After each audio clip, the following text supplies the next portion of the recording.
आज सगळ्या संस्थांना एकत्र आणून कशा प्रकारे पुढे जात आहे ह्याची एक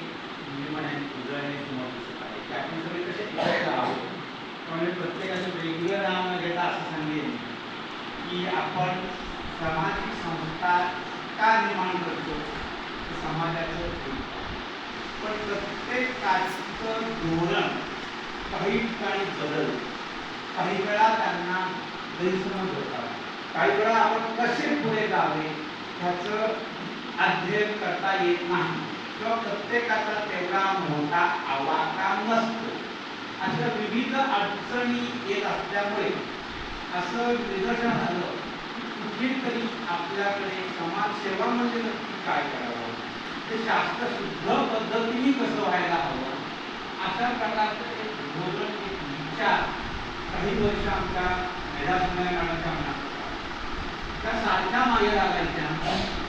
की मी ही संस्था चालू केली आहे लोकांसाठी, त्यातून व्यावसायिक तयार व्हायला पाहिजे, त्याचप्रमाणे समाज हिताकरिता काही समाजसेवी व्यक्ती तयार व्हायला हव्या की ज्यामुळे हे कार्य पुढे अखंडपणे चालू राहील. आणि मग त्यासाठी शास्त्रशुद्ध पद्धतीने होण्याची एक गरज निर्माण झाली. त्यामध्ये त्यांनी कायम आमच्या प्रतीक्षा मानच्या मागे लागल्या की तू एवढे ज्यामुळे तू सहाय्य करायला सुरुवात केली. आमच्या कल्पना मॅडमच्या मागे लागल्या किंवा तू एक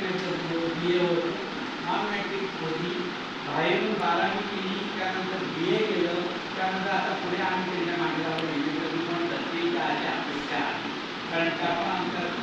विद्यार्थी होत्या पहिल्या तिथपासून त्या इतक्या श्रेष्ठ